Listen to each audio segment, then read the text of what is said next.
Hello बच्चों, आज हम पढ़ेंगे image formation by convex lens.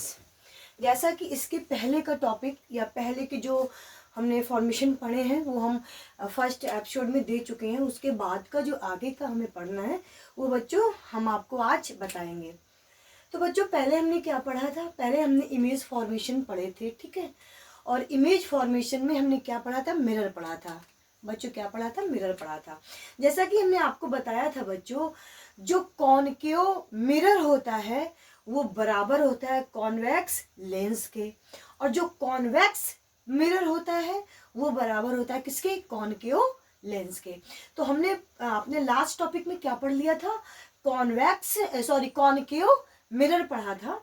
तो अब बारी किसकी है? कॉन्वेक्स लेंस की है। इनके दोनों के कैरेक्टर सेम होते हैं। सेम कैरेक्टर होने के बावजूद भी बच्चों थोड़ा सा माइन्यूट अंतर होता है, वो मैं आज आपको बताऊंगी। Image formation by convex lens, ये तो बिल्कुल वैसे ही होंगे जैसे हमने कॉनकेव मिरर में पढ़े थे। पहला रूल, फॉर्मेशन के कितने रूल होते हैं? 3 रूल होते हैं। कॉन्वेक्स लेंस फॉर्मेशन के 3 रूल होते हैं। पहला कि यदि रेज या इंसिडेंस रेज मेन एक्सिस, बीच वाली क्या होती है? मेन एक्सिस, मेन एक्सिस के पैरेलल चले। क्या बच्चों? मेन एक्सिस के पैरेलल चले तो वो लेंस में गुजरने के बाद या लेंस से पास होने के बाद कहाँ पे मीट होती है? F1 पे क्रॉस करती है, ठीक है। रूल नंबर 2 बच्चों, यदि इंसिडेंस रेज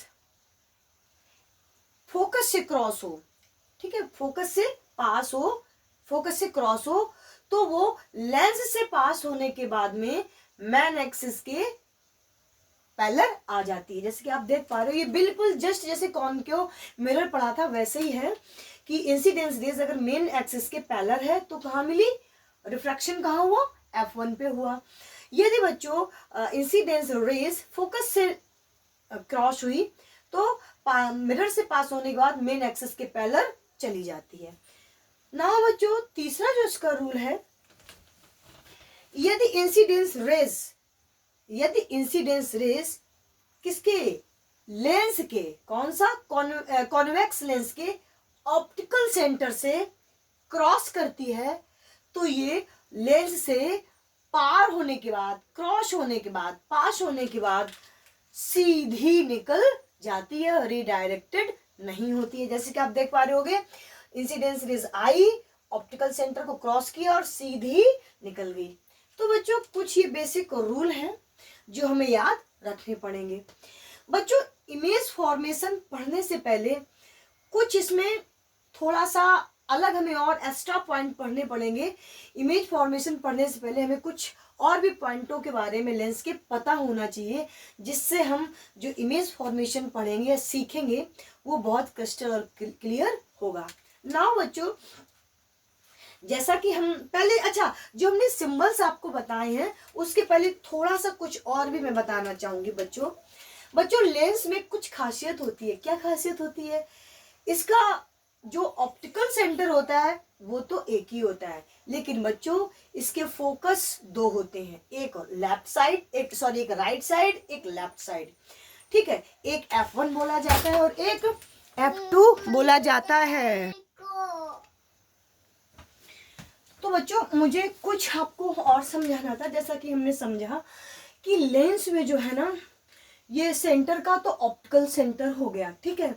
लेकिन बच्चों लेंस में 2 फोकस होते हैं, फोकस पॉइंट होते हैं, 2 कर्वेचर पॉइंट होते हैं, 2 फोकस पॉइंट होते हैं और 2 कर्वेचर पॉइंट होते हैं। बच्चों जैसा कि आपको याद हो, कॉनकेव मिरर जब हमने पढ़ा था तो इधर क्या पॉइंट था? इन्फिनाइट था, फिर क्या था? कर्वेचर था, फिर क्या था? फोकस था, फिर क्या था?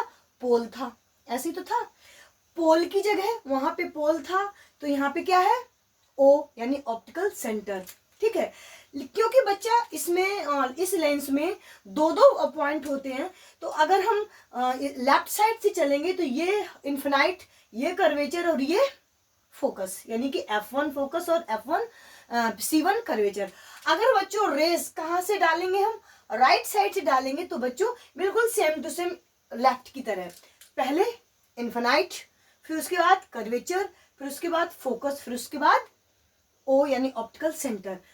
बट बच्चों F1 और F2 C1 और C2 में इसलिए इसको डिवाइड कर देते हैं कि हमें स्टडी करने में सहूलियत हो। और रेस तो एक ही तरफ से लेंगे हम, चाहे लेफ्ट से लें और चाहे राइट से लें। जब हम लेफ्ट से लेंगे तो ऐसे बोलेंगे इन C1 F1 यानी कर्वेचर 1 और F1, और हम अगर राइट से लेंगे रेस को, इंसिडेंस रेस को, तो हम क्या बोलेंगे कर्वेचर 2 और फोकस 2। ठीक है, तो बच्चों आई होप आपको ये बात समझ में आई होगी। तो अब हम समझते हैं सिंबल्स के बारे में। जैसा कि मैंने लिखा है symbols of lens optical centre यानी ओ से प्रेजेंट करते हैं, आप देख पा रहे होगे ये है ओ। क्या होता है बच्चों, इससे पास होने वाली रेस सीधी निकल जाती है, मुड़ती नहीं है, जो कि केस आप देख रहे हो थर्ड में, केस नंबर थर्ड में। जैसे ही ऑप्टिकल सेंटर को क्या करा, इस इंसिडेंस रेज ने क्रॉस करा, सीधी निकल गई, मुड़ी नहीं यानी डाइवर्ट नहीं हुई। ठीक है, उसके बाद बच्चों principal focus F1 and F2। ठीक है, तो ये दो फोकस होते हैं F1 और F2 क्या होते हैं। अगर हम बच्चों बात करें फर्स्ट फोकस की, जिसे F1 कहते हैं, ये F1 क्या होता है, जब रेज राइट साइड से आती हैं और लेंस से निकलकर F1 की ओर मुड़ती हुई दिखाई देती हैं। कहां से आती हैं बच्चों, क्या लिखा है, राइट साइड। जब राइट साइड यानी यहां से, अभी हमने लेफ्ट साइड से दिखाया हुआ है, जब रेज कैसी आएंगी, राइट साइड से। कौन सी रेज बच्चों, इंसिडेंस रेज। जब रेज राइट साइड से आएंगी तो लेंस से निकलकर कहां मिलती हुई नजर आएंगी बच्चों, F1 पे। ये F1 पे ऐसे करके मिलती हुई नजर आएंगी। और अगर बच्चों हम बात करें F2 यानी सेकंड फोकस की, तब इसमें क्या होता है, इसमें प्रिंसिपल, जब रेज प्रिंसिपल एक्सिस के पैरेलल आती हैं तो लेंस से पास होकर F2 पर निकल जाती है। प्रिंसिपल एक्सिस देखो क्या मतलब हुआ, या हम ये भी बच्चों कह सकते हैं कि जब रेज लेफ्ट साइड से आती हैं तो लेंस से निकल करके सीधे कहाँ निकल जा, ये नहीं सॉरी ये वाला है, जब रेज कहाँ से आती है, जब रेज प्रिंसिपल एक्सिस से आती है, देखो प्रिंसिपल एक्सिस तो है, तो लेंस को पास करके सीधे निकल जाती है, यही देखो लिखा भी है। ठीक है, उसके बाद में, ठीक है, और अब उसके बाद में फिर हमने क्या देखा, फिर हमने देखा बच्चों सेंटर ऑफ कर्वेचर। क्या देखा, सेंटर ऑफ कर्वेचर। ये भी दो होते हैं, C1 और C2। C1 में क्या है बच्चों, हमने आपको बताया लेफ्ट साइड C1 और राइट साइड C2। इसमें क्या है बच्चों, वही इसमें भी लिखा है, C1 लेफ्ट साइड कर्वेचर, ये वाला लेफ्ट साइड, और C2 क्या है, राइट साइड। तो बच्चों यहाँ पे एक थोड़ा सा रिलेशन बनता है, बस वो हमको समझना है। देखो क्या समझना है बच्चों, मैं आपको बताऊं यहाँ पे इरेज कर, इसमें साफ साफ करके आपको बताऊं क्या रिलेशन बनता है, ध्यान से समझना बच्चों। जैसे हमने आपको बताया, क्या बताया आपको बच्चों कि ये क्या है C1, ये क्या है F1, ये क्या है C2, ये क्या F1, यानी दो कर्वेचर दो फोकस। ठीक है, तो बच्चों होता क्या है, ये क्या है, ऑप्टिकल सेंटर है। तो ध्यान देना, O से लेके F1 के बीच की दूरी, O से लेके, मैं ऐसे करके समझाती हूं, O यानी ऑप्टिकल सेंटर से लेके और F यानी फोकस, F1 फोकस तक की डिस्टेंस को हम क्या कहते हैं, फोकल लेंथ कहते हैं, यानी कि F कहते हैं। ओके बच्चों, नाउ बच्चों इसी तरह से O से लेके F, जब O से लेके F1 के बीच की लेंथ F हो जाएगी तो क्या बच्चों O से लेके F2 के बीच की दूरी F नहीं हो जाएगी, ऑब्वियस सी बात हो जाएगी, वही लिखा भी है हमने। देखो OF1 इज इक्वल O, चूंकि दोनों बराबर है ना, तो OF1 is equal OF2, OF1 is equal OF2। क्या होता है F, अभी तो हमने देखा कि OF1 के बीच की फोकल लेंथ F, तो ऐसे ही OF2 के बीच की भी फोकल लेंथ F, तो इसी वजह से OF1 is equal OF2 is equal F। ठीक है ना बच्चों, ऐसे ही अभी हमने कहां से कहां तक किया, O से F तक का किया बच्चों, डिस्टेंस लिया। ऐसे ही बच्चों O से लेके C1 के बीच का डिस्टेंस, O से लेके C1 के बीच का डिस्टेंस एंड O से लेके C2 के बीच का डिस्टेंस भी बराबर होता है। तो क्वेश्चन यहाँ पे आता है आखिर होता कितना है, आपने मैम ये तो बता दिया बराबर होता है, बट होता कितना है। देखो बच्चों ध्यान देना, जब O से F1 के बीच की दूरी F है तो क्या F1 से C1 के बीच की दूरी F नहीं हो जाएगी, तो यहाँ पे 2F हो गए। तो क्या रिलेशन निकल के आया, O से लेके C1 के बीच की दूरी, जब बच्चों O से लेके F1 F है तो F से लेके F1 से लेके C1 भी तो F हो जाएगा। तो क्या रिलेशन ये निकल के नहीं आ रहा है कि O C1 यानी टोटल O से लेके C1 के बीच की दूरी कितनी हो जाएगी, 1F 2F, तो कितने हो गए 2F। अगर O से लेके C1 के बीच की डिस्टेंस 2F आ रही है तो जितना यहाँ है उतना ही बराबर उधर भी होता है। तो क्या बच्चों ये नहीं कह सकते हैं कि OC2 बराबर भी कितना होता है 2F, या हम इसको ऐसे भी लिख सकते हैं OC1 is equal OC2 is equal 2F, यही हमने लिखा भी है बच्चों। OC1 is equal OF2 is equal 2F। थोड़ा सा ऐसे बच्चों मिस्टेक हुआ है हमसे, यहाँ पे मैंने यहाँ मिस्टेक किया है, यहाँ पे C2 होना चाहिए, यहाँ पे सही लिखा है। O से लेके C1, O से लेके C2 के बीच की दूरी कितनी आई है 2F। समझ गए आप कैसे आई है, जब इसने O से लेके F1 के बीच की दूरी F, F1 से लेके C1 की दूरी ऑल्सो F, तो 2F हो गए, FF 2F। तो हमारा रिलेशन ये निकल के आ गया।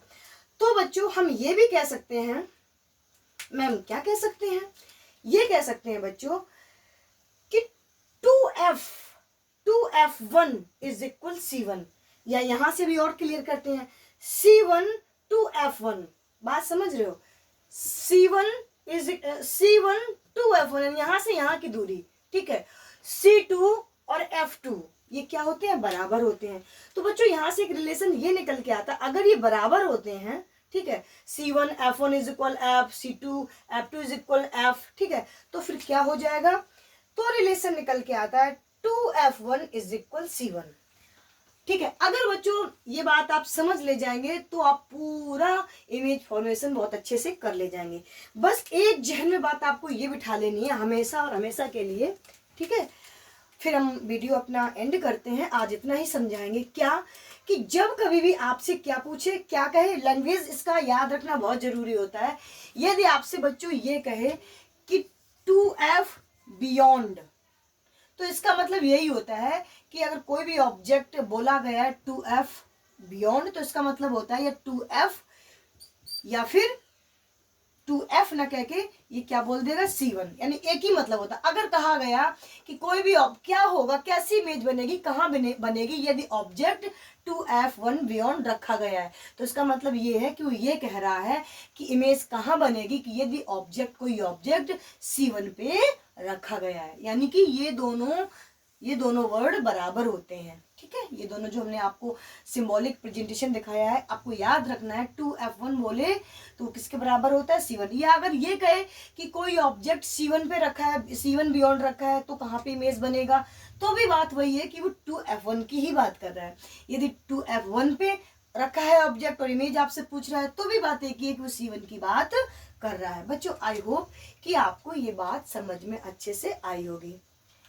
अगर बच्चों आपको कुछ थोड़ा बहुत मैं सिखा पाई हूँ, ठीक है, तो फिर बच्चों मेरे वीडियो को लाइक करिएगा और मेरे चैनल को सब्सक्राइब करिएगा। Thank you for watching, thank you.